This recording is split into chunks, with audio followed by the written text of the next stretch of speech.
Assalamualaikum warahmatullahi wabarakatuh. Perkenalkan nama saya Canawai dengan NIM 1T1 22099. Baik, pada kesempatan kali ini saya akan menjelaskan materi yaitu pada bab 6 mengenai mengambil gambar dan mencari menggunakan deskriptor gambar. Nah, langsung saja di sini yang pertama itu di mana serupa dengan mata dan otak manusia, OpenCV itu dapat mendeteksi fitur utama yang dari sebuah gambar dan mengekstraksinya menjadi yang disebut deskriptor gambar. Nah, fitur-fitur ini kemudian dapat digunakan sebagai basis data, memungkinkan pencarian berbasis gambar. Nah, selain itu di sini juga dapat menggunakan titik-titik kunci untuk menyatukan gambar dan menyusun gambar yang lebih besar. Nah, seperti pemikiran tentang menyatukan banyak foto untuk membentuk panorama 360 derajat. Nah, pada bab ini di sini kita akan ditunjukkan cara mendeteksi fitur dari sebuah gambar dengan OpenCV dan memanfaatkannya untuk mencocokkan dan mencari gambar sepanjang bab ini. Nah, di mana kita akan mengambil gambar contoh dan mendeteksi fitur utamanya, kemudian mencoba menemukan area dari gambar lain yang cocok dengan gambar contoh. Nah, di sini juga kita akan menemukan homografi atau hubungan spesial antara gambar contoh dan area yang cocok dari gambar lainnya.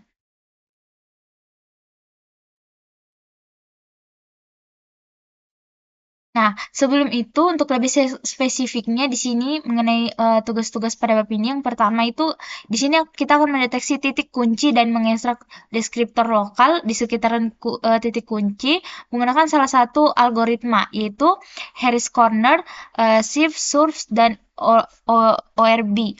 Nah, di mana mencocokkan titik kunci menggunakan algoritma brute force atau algoritma Plain menyaring kecocokan buruk menggunakan KNN dan uji rasio. Nah, kemudian juga menemukan homografi antara satu titik kunci yang cocok mencari dalam sekumpulan gambar untuk menentukan gambar mana yang memiliki kecocokan terbaik untuk gambar referensi.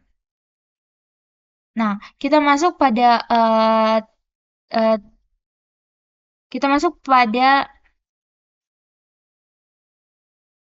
memahami jenis-jenis deteksi dan pencocokan fitur. Nah, di mana di sini beberapa algoritma ini dapat digunakan untuk mendeteksi dan mendeskripsikan fitur, di mana kita akan mengeksplorasi beberapa di antaranya, dan kemudian pada bagian ini algoritma deteksi fitur dan ekstraksi deskriptor yang paling umum digunakan itu adalah yang pertama itu Harris, di mana ini adalah salah satu algoritma yang berguna untuk mendeteksi sudut, kemudian Shift di mana ini adalah salah satu algoritma yang berguna untuk mendeteksi blob. Kemudian juga source itu juga bisa digunakan untuk mendeteksi blob, dan kemudian fast itu salah satu algoritma yang berguna untuk deteksi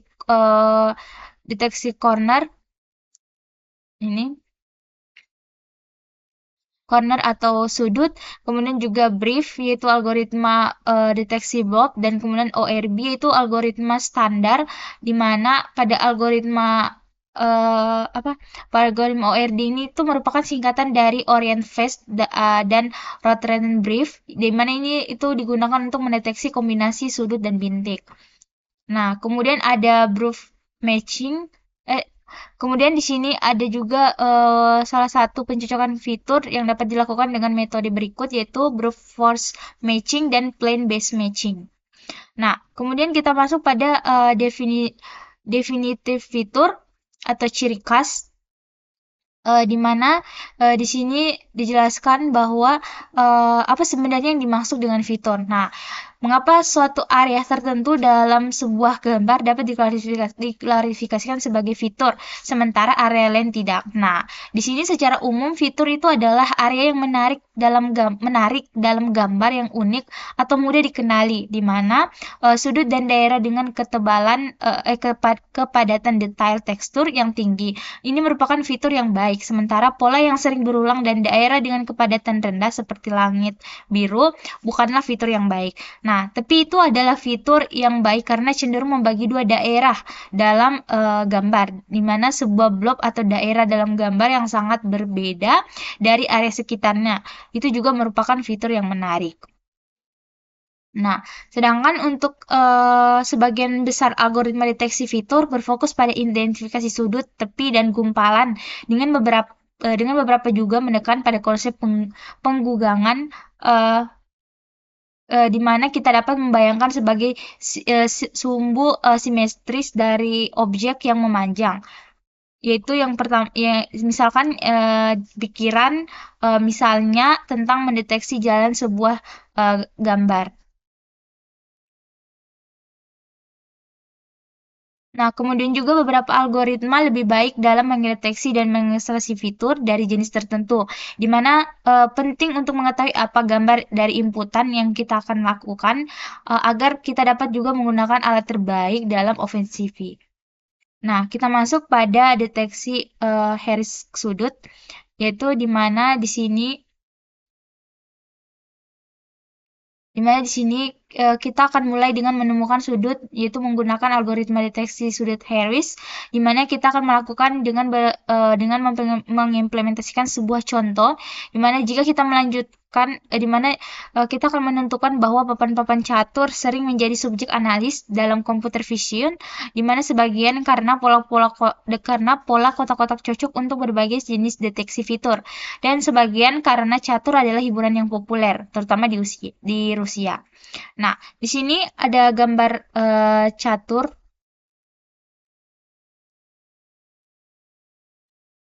seperti yang terlihat, di mana di sini itu yang pertama di sini ini adalah gambar catur atau pola catur, ya, gambar catur. Di mana di sini uh, ketika kita ingin membuat ketika kita ingin mendeteksi fitur-fitur yang ada dalam pola catur itu di sini kita menggunakan OpenCV. Yang pertama di sini ada CV2, import CV2 seperti yang teman-teman ketahui yaitu OpenCV itu ada library OpenCV untuk mengolah citra. Kemudian ada di sini kita menggunakan NumPy juga untuk proses arraying-nya atau jika diperlukan saat modifikasi gambar.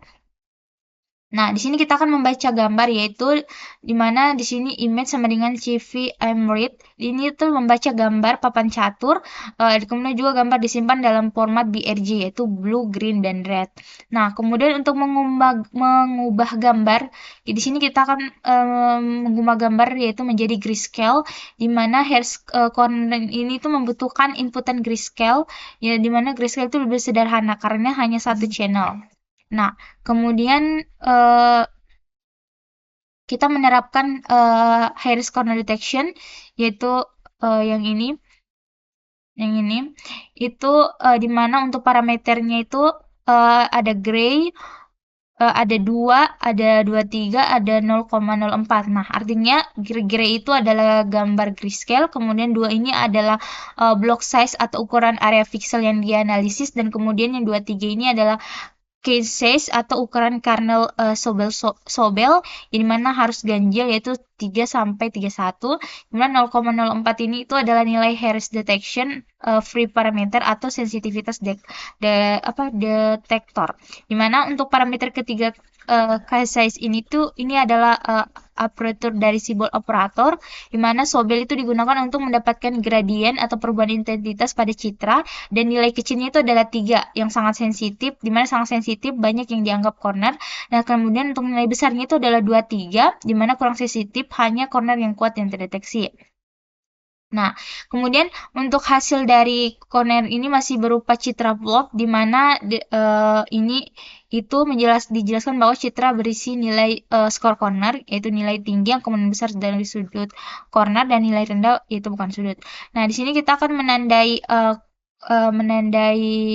corner pada gambar, yaitu dimana untuk DS Max ini tuh adalah nilai skor corner terbesar, dan kemudian untuk 0,01 ini dikali DX Max ini tuh adalah ambang batas 1% dari nilai tertinggi. Kemudian threshold itu yang threshold itu adalah pixel yang dianggap corner, dan kemudian 0,0,25 ini adalah diberi warna merah pada gambar. Nah, kemudian CV2M show ini adalah menampilkan menampilkan gambar corner yang sudah ditandai.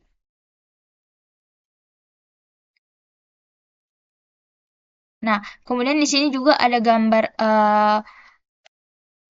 tentang inputan yang ditampilkan, di mana gambar ini tuh berbeda dengan gambar yang di atas. Di sini dia itu ada gambar titik-titik merah. Nah, mengapa muncul banyak titik-titik merah?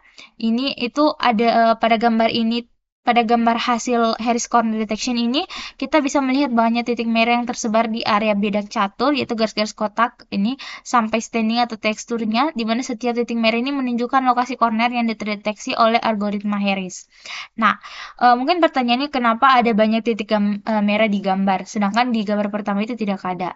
Jadi, Harris Corner Detection ini tuh mencari titik-titik yang mengalami perubahan intensitas besar di dua area sekaligus, yaitu horizontal dan vertikal. Nah, ciri-cirinya itu ada pertemuan dua garis, di mana pertemuannya itu ada dua garis, kemudian ada sudut objek, ada tekstur quarters tinggi atau hitam putih, dan pola kecil yang berubah arah. Nah, pada bilik catur ini banyak sekali kondisi seperti itu, sehingga sudut-sudut kotak catur ini itu terdeteksi, dan kemudian juga sudut pada gambar bidak juga ini terdeteksi. Kemudian tekstur sanding hitamnya ini juga, yang hitam putih ini juga dianggap corner, dan perpotongan garis diagonalnya ini pada kotak-kotak ini itu dianggap corner. Jadi Haris itu mendeteksi bukan hanya sudut kotak catur, tapi setiap titik-titik yang terlihat seperti pertemuan garis dan perubahan intensitas yang tajam. Nah, kemudian juga mengapa area mungkin ada yang mungkin bisa muncul pertanyaan juga, mengapa area bidik catur itu banyak titik-titik merahnya? Seperti yang dijelaskan tadi, bahwa gambar bidik itu memiliki banyak bentuk kecil, yaitu mata, tangan, garis-garis kecil, dan detail bentuk, kan? Nah, kemudian juga karena detail-detail itu menciptakan perubahan pixel mendadak, dan sehingga Haris itu menganggap semuanya itu sebagai corner potensial.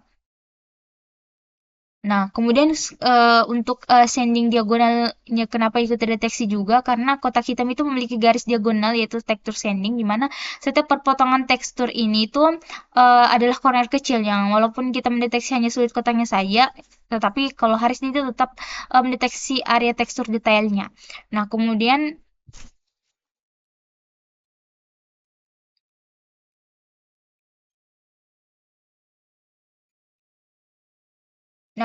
kita masuk pada deteksi Kemudian kita masuk pada deteksi fitur DOG dan menginstalasi distributor shift. Nah, di mana teknik sebelumnya itu kita menggunakan Corner Harris, yaitu sangat baik untuk mendeteksi sudut dan memiliki keuntungan yang lebih jelas, karena sudut-sudut tetap merupakan sudut, di mana sudut tetap terdeteksi bahwa jika gambar diputar, namun jika kita mengubah ukuran gambar menjadi lebih kecil atau lebih besar, dan beberapa bagian dari gambar mungkin kehilangan atau bahkan mendapatkan kesulitan sudut. Nah, kemudian di mana di sini itu dijelaskan bahwa eh, kita akan melihat bagaimana sudut-sudut menjadi sudut lebih padat, namun meskipun kita mendapatkan beberapa sudut, kita akan kehilangan yang lainnya. Nah, kita lanjut, di mana secara khusus mari kita periksa Chinnen Pattern S-Carry, yaitu yang terlihat varian S-Carry, yaitu yang terlihat seperti garis blok di ujung bagian lintas yang berjalan lurus dari barat laut ke tenggara. Nah, dalam versi gambar yang lebih besar, baik pintu masuk maupun apeks itu dari tikungan ganda-ganda terdeteksi sebagian sudut. Nah, dalam gambar yang lebih kecil, apeks ini tidak terdeteksi sebagian semacam itu, dimana jika kita mengunculkan gambar lebih jauh pada skala tertentu, kita juga akan kehilangan pintu masuk ke sensi tersebut. Nah, dimana kehilangan fitur ini itu menimbulkan masalah. Nah, kita akan membutuhkan algoritma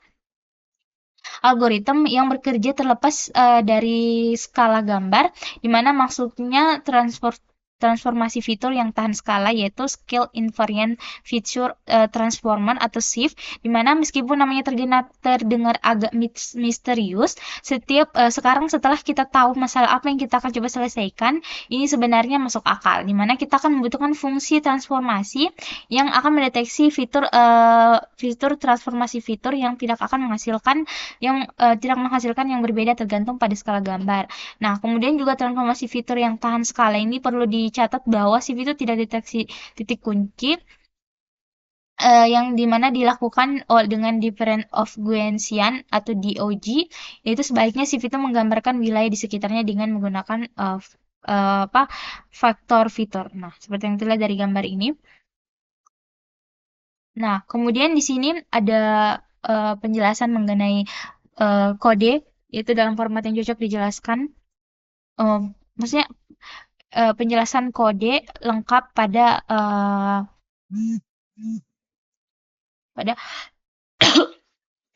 gambar di atas.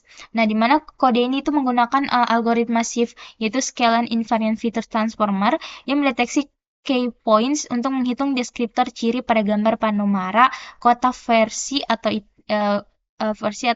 Italia.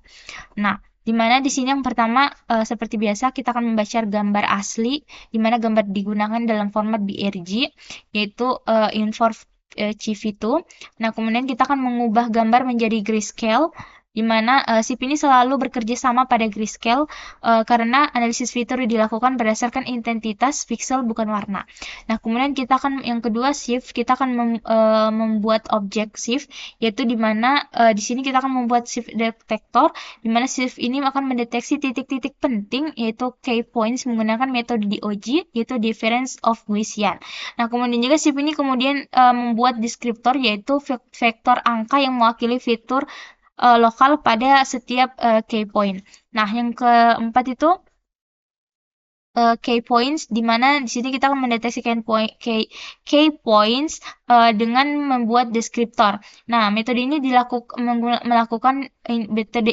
melakukan dua hal. Yang pertama, detect, yaitu menemukan titik-titik penting pada gambar, yaitu corner, ujung atap, tepi bangunan, tekstur pohon, dan lain-lain. Nah, sedangkan untuk kemudian yang kedua itu ada komputen, yaitu membuat deskriptor fitur, yaitu 128 nilai Kasif, di mana hasilnya key points itu akan melihat objek yang berisi posisi, yaitu X, Y, skala orientasi, sedangkan untuk deskriptor itu akan menghasilkan matris berisi vektor feature, yaitu key point sama dengan satu vektor panjang 128. Nah, kemudian kita akan menggambar key points di gambar,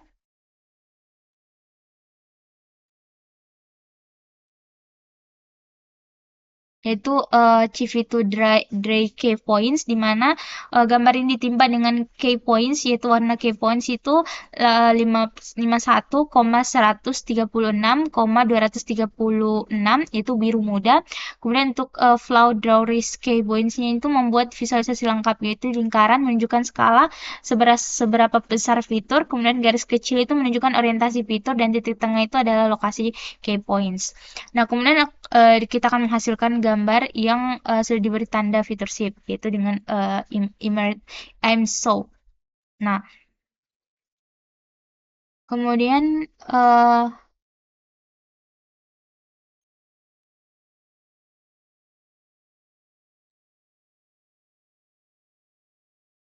di sini ada anatomy of my key point, di mana di sini itu dijelaskan bahwa setiap titik kunci adalah sebuah identitas dari kelas CV2 key point yang memiliki properti-properti berikut. Nah, yang pertama itu ada the Pate, yaitu properti PT atau titik itu berisi koordinat X dan Y dari titik kunci dan gambar. Kemudian ada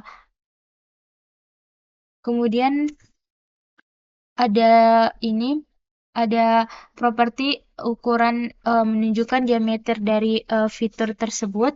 Kemudian ada Ada properti sudut menunjukkan orientasi fitur yang seperti yang ditunjukkan oleh garis radial pada gambar yang telah diproses sebelumnya. Kemudian properti respon yaitu menunjukkan kotak titik kunci. Beberapa fitur diklasifikasikan oleh Shift sebagai lebih kecil daripada yang lain, dan respon adalah properti yang akan diperiksa untuk menilai kekuatan sebuah fitur. Nah, kita masuk pada deteksi fitur Hessian cepat dan mengekstraksi dekriptor surf, di mana di mana CV komputer adalah cabang ilmu komputer yang relatif masih muda, sehingga banyak algoritma dan teknik terbaru ditemukan belakangan ini, di mana untuk CV ini tuh pada kenyataannya baru berusia 21 tahun yang diterbitkan oleh David Low pada tahun 1999, di mana surf ini adalah algoritma mendeteksi fitur yang diterbitkan pada tahun 2006 oleh Herbert Bay, dan surf ini juga itu beberapa kali lebih cepat daripada Shift dan sebagian terinspirasi olehnya. Nah, di sini ada penjelasan mengenai kode surf, di mana termasuk pada fungsi setiap baris. Nah, kemudian di mana di sini itu kita akan digunakan untuk operasi pengolahan citra, yaitu pada penjelasan surf ini tuh step by step. Yang pertama kita akan import dulu untuk gambarnya atau citranya, kemudian yang kedua ini image sama dengan CV2Emerald ini tuh membuat gambar panorama kota versi, yaitu format gambar BRG atau standar. Kemudian kita akan mengubahnya menjadi grayscale, di mana surf ini seperti Shift bekerja berdasarkan intensitas pixel bukan warna, karena itu gambar harus diubah menjadi grayscale. Dan kemudian kita akan membuat objek surf, yaitu membuat detektor fitur surf atau speed of robust fitur, di mana parameternya itu adalah 8000. Nah, kemudian kita masuk pada using face feature, yaitu menggunakan ORB dengan fitur face dan detective beard, di mana ORB mix ini itu menggabungkan teknik yang digunakan dalam detektor titik-titik kunci face dan deskriptor titik kunci brief, di mana jika ada baiknya melihat sekilas face dan brief terlebih dahulu. Nah, sedangkan di sini ada face di mana face itu adalah algoritma excellence segment test, yaitu bekerja dengan menganalisis lingkungan melingkar dari 16 pixel, di mana algoritma ini menandai setiap pixel dalam lingkungan sebagai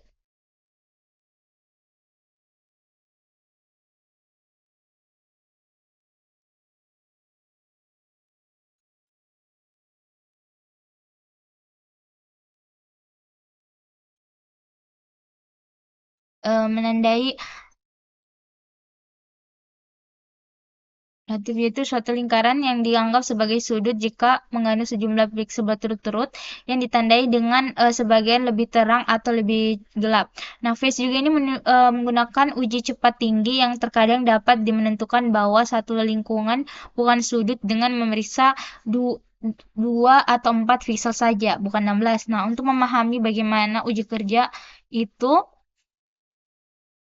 bisa kita lihat pada gambar ini di sini, pada gambar yaitu pada gambar face, di mana di sini kita dapat melihat lingkaran 16 pixel pada 2 tingkat perbesaran yang berbeda, di mana pixel pada posisi 1, 5, dan 9, dan 13 itu sesuai dengan 4 titik kardinal kardinal di tepi lingkungan melingkar. Nah, jika lingkungan tersebut adalah sebuah sudut, kita mengharapkan bahwa dari 4 piksel ini tepat 3 atau tepat 1 ini lebih terang dari ambang batas.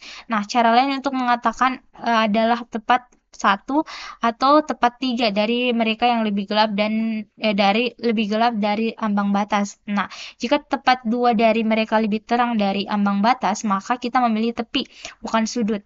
Tetapi jika tetap 4 atau tetap 0 dari mereka lebih terang dari ambang batas, maka kita akan memiliki lingkaran yang relatif uniform yang bukan sudut maupun tepi. Nah, kemudian untuk pada phase juga ini itu di mana phase ini adalah algoritma yang cerdik, tetapi bukan tanpa kelemahan. Dan untuk mengimbangi kelemahan ini, pengembangan yang menganalisis gambar dan dapat menerima pendekatan pembelajaran mesin untuk memberi algoritma satu set gambar yang relatif relevan dengan aplikasi tertentu. Nah, sehingga parameter seperti ambang batas dapat dioptimalkan apakah pengembangan menentukan parameter secara halus atau menyediakan set pelatihan untuk pendekatan pembelajaran mesin, di mana phase ini itu adalah algoritma sensitif terhadap input pengembangan mungkin lebih dari shift. Nah, kita masuk pada brief.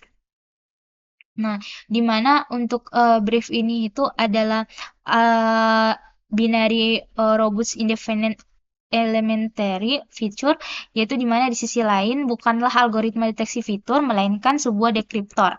Nah, kita di mana konsepnya itu lebih di mana lebih dalam konsep dictory, di mana kita lihat pada brief ini sebelum menganalisis gambar dengan shift dan stroke, inti dari seluruh proses adalah pemanggilan fungsi, di mana fungsi ini tuh melakukan dua langkah berbeda deteksi dan komputasi, dan keduanya itu mengembalikan dua hasil berbeda yang digabungkan dalam satu tuple, di mana hasil dari deteksi adalah sekumpulan key point, di mana hasil komputasi adalah sekumpulan dekriptor untuk key point tersebut. Ini berarti bahwa kelas CV2SIP dan CV2Surf di OpenCV itu mengimplementasikan algoritma untuk mendeteksi dan dekripsi. Nah, bagaimana bahwa shift dan surf asli bukan algoritma deteksi fitur.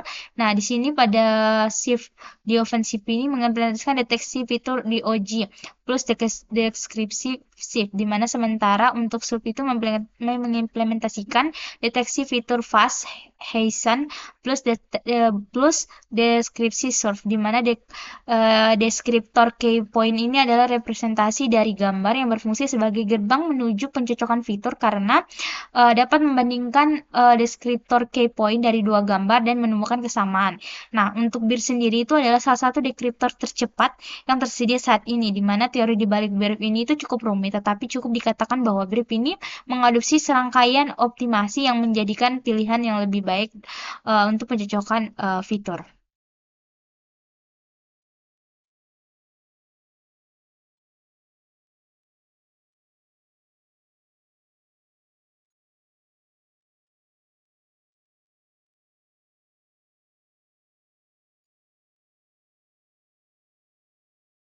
Nah, kita masuk pada saving image descriptor to file, di mana di sini itu dijelaskan bahwa hal pertama yang akan kita lakukan dalam menyimpan deskripsi gambar ke file Excel itu dengan cara kita tidak perlu membuat ulang deskriptor setiap kali kita ingin menandai dua gambar untuk mencocokkannya. Untuk tujuan contoh kita, mari kita tandai dengan sebuah folder untuk gambar dan membuat file deskriptor yang sesuai sehingga kita memiliki untuk siap digunakan untuk pencarian di masa depan. Nah, untuk membuat deskriptor itu kita akan menggunakan proses yang sudah pernah kita gunakan beberapa kali di bab ini, yaitu membuat gambar, memberi detektor fitur, mendeteksi fitur, dan menghitung deskriptor. Nah, untuk menyimpan deskriptor ke file itu kita akan menggunakan itu akan menggunakan metode berguna dari array NaN-V yang disebut dengan save yang menyimpan data array ke dalam file.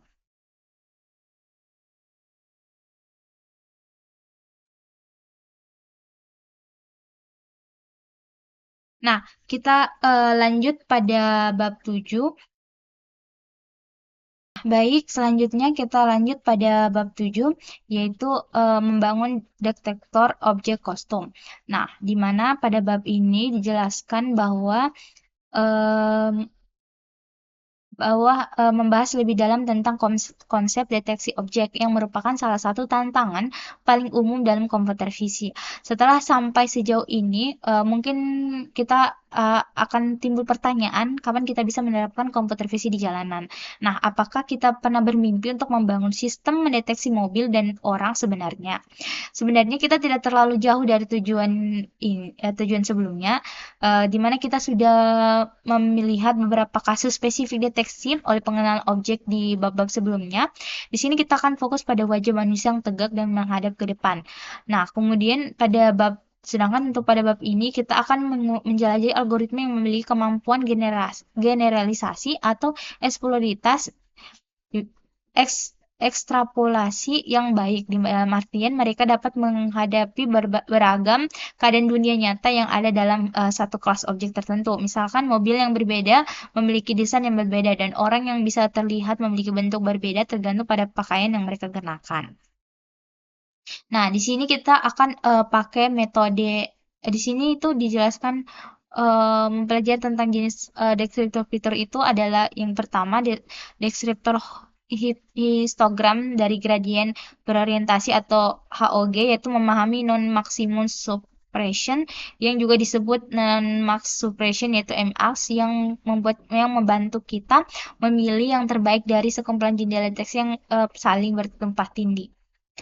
Nah, di sini ada understand HOG deskriptor, di mana di sini itu dijelaskan ada di mana HOG itu adalah deskriptor fitur, sehingga termasuk dalam keluarga algoritma yang sama dengan transformasi fitur yang tahan terhadap skala to shift, di mana fitur yang lebih cepat dan tahan banting atau soft, dan oriented phase dan rotated brief ini tuh atau ORD itu di mana mengambil gambar dan mencari menggunakan deskriptor gambar. Nah, seperti deskriptor fitur lainnya, HOG ini mampu memberikan jenis informasi yang penting untuk pencocokan fitur, serta untuk mendeteksi dan mengenali objek. Paling umum, HOG ini digunakan untuk deteksi objek. Algoritma ini itu adalah khususnya penggunaan sebagai detektor manusia, di mana dipublikasikan oleh Neanderthal dan Bill Trinks dalam makalah mereka. Nah, di sini terlihat pada visualisasi HOG, seperti itu bisa kita lihat pada pada gambar di sini, di mana visualisasi ini menunjukkan gambar tersebut menjelaskan bagaimana algoritma HOG itu melihat sebuah gambar dari berbagai fitur-fitur di interaksinya. Nah, kemudian untuk using HOG tool of image itu dijelaskan bahwa untuk setiap sel HOG yaitu histogram berisi sejumlah bin yang sama dengan jumlah gradien, atau dengan kata lain jumlah area sumbu yang diperhatikan oleh HOG. Setelah menghitung histogram semua sel, HOG ini diproses kelompok histogram untuk menghasilkan deskriptor tingkat lebih tinggi. Secara khusus sel-sel dikelompokkan ke dalam wilayah yang lebih besar yang disebut blok. Nah, blok ini itu bisa terdiri dari sejumlah sel berapapun, tetapi dari Things itu menemukan bahwa blok 2x2 sel itu menghasilkan hasil terbaik ketika melakukan deteksi orang. Nah, vektor tingkat blok dibuat itu sehingga dapat dinormalisasikan untuk mengkompensasi variasi lokal dalam pencahayaan dan bayangan. Nah, sebuah sel tunggal terlalu kecil untuk mendeteksi varian semacam itu. Nah, untuk normalisasi ini meningkatkan ketahanan detektor berbasis HOG terhadap variasi kondisi pencahayaan. Nah, setiap detektor lainnya ini di mana detektor berbasis HOG perlu mengatasi varian lokasi dan skala objek. Kebutuhan untuk mencari di berbagai lokasi diatasi dengan menggeser jendela dengan ukuran tetap di seluruh gambar. Nah, kebutuhan untuk mencari pada berbagai skala diatasi dengan menskalahkan gambar ke berbagai ukuran, membentuk apa yang disebut piramida gambar, di mana kita bisa mempelajari teknik-teknik ini pada bab sebelumnya, yaitu mendeteksi dan mengenali wajah. Nah, khususnya pada komputasi Kaskander Hart. Namun pada penjelasan ini itu ada satu kesulitan di mana bagaimana kita menangani deteksi ganda pada window yang saling tumpang tindih. Misalkan kita menggunakan jendela geser untuk melakukan deteksi orang pada setiap gambar. Nah, kita menggeser window itu secara bertahap kecil, hanya beberapa pixel setiap kali. Sehingga kita mengharapkan bahwa jendela akan membingkai orang yang sama beberapa kali dengan asumsi bahwa deteksi yang saling tumpang tindih memang merupakan orang yang sama, di mana kita tidak ingin melaporkan beberapa lokasi tetapi hanya satu lokasi yang diyakini benar. Dengan kata lain, meskipun deteksi pada lokasi tertentu memiliki skor kepercayaan yang baik, kita mungkin menolaknya jika deteksi yang tumpang tindih memiliki skor kepercayaan yang lebih baik.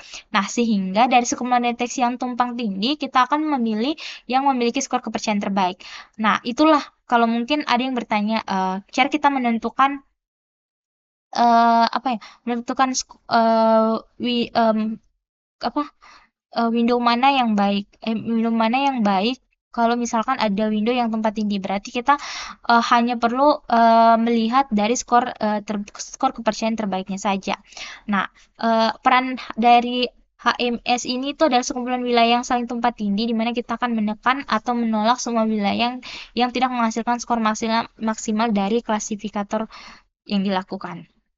Nah, kemudian untuk AN AMS ini itu di mana konsepnya itu mungkin terdengar sederhana, yaitu dari sekumpulan solusi yang tumpang tindih, yang pilih saja yang terbaik. Namun implementasi lebih kompleks dari yang mungkin kita pikirkan pada awalnya, di mana pada misalkan kita ingat pada piramida gambar, di mana deteksi yang tumpang tindih itu terjadi pada skala yang berbeda, di mana kita harus mengumpulkan semua deteksi positif kita dan mengubahnya batasnya kembali ke skala yang sama sebelum memeriksa tumpang tindih implementasi AMS yang umum mengambil pendekatan berikut. Nah, di sini ada understanding SVM, di mana pada SVM ini tanpa masuk ke rincian bagaimana SVM bekerja, di sini kita bisa lihat bahwa bahwa yang membantu mencapai dalam konteks pembelajaran mesin dan komputer vision ini tuh diberikan data pelatihan yang diberi label, di mana SPN ini belajar untuk mengklasifikasikan jenis data yang sama dengan menemukan hyperplane optimal yang dalam bahasa sederhananya adalah bidang yang membagi data dengan label berbeda dengan margin terbesar yang mungkin untuk membantu pemahaman kita. Itu kita akan pertimbangkan lewat diagram berikut. Nah, kemudian untuk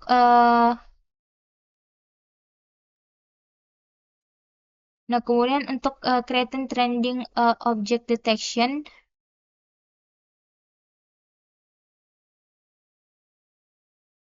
di mana di sini kita menggunakan detektor yang sudah dilatih sebelumnya, yaitu membuatnya mudah untuk membangun prototipe cepat, dan di mana kita semua sangat berterima kasih kepada pengembangan OpenCV karena telah membuat kemampuan yang sangat berguna seperti deteksi wajah dan deteksi orang secara mudah.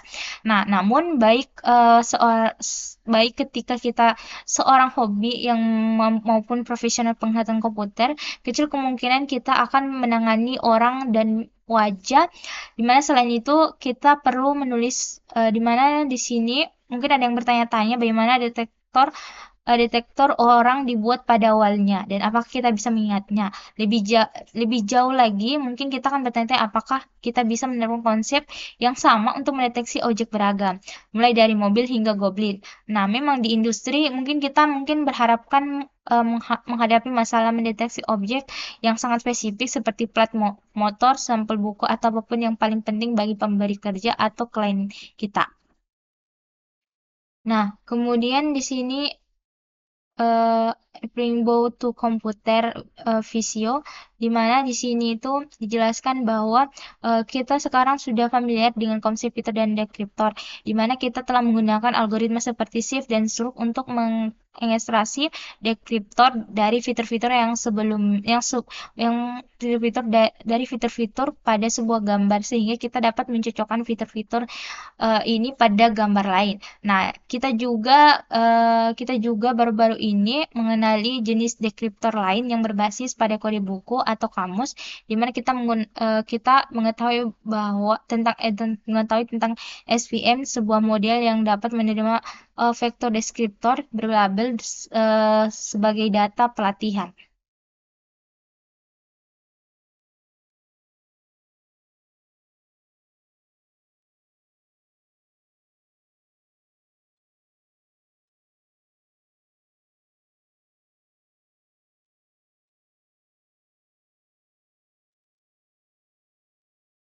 Nah, kemudian di sini ada detektor card, eh, scan, di mana di sini itu dijelaskan bahwa sekarang kita siap menerapkan semua konsep yang telah kita pelajari sejauh ini dengan membuat script detection. Nah, di sini kita akan membuat script detection, yaitu detect carbo SVM shielding window YP, yaitu menyalin script dengan menyalin script kita sebelumnya. Nah, di sini juga kita akan SVM ini dengan cara yang sama seperti sebelumnya. Setelah pelatihan selesai, kita akan memproses uji gambar dengan cara yang baru, di mana kita akan mengklasifikasikan setiap gambar secara keseluruhan, di mana kita akan memecahkan setiap gambar menjadi lapisan piramida dan jendela, kemudian mengklasifikasikan setiap jendela dan menerapkan NMS pada daftar jendela yang menghasilkan deteksi objek deteksi positif. Dan kemudian untuk NMS ini sendiri kita akan bergantung pada implementasi, yaitu seperti yang dijelaskan pada sebelumnya, dan bagaimana memahami NMS ini gitu kita dapat menemukan misalnya implementasi mereka yang sedikit dimodifikasi. Ya, di sini sudah disertakan untuk link GitHub-nya.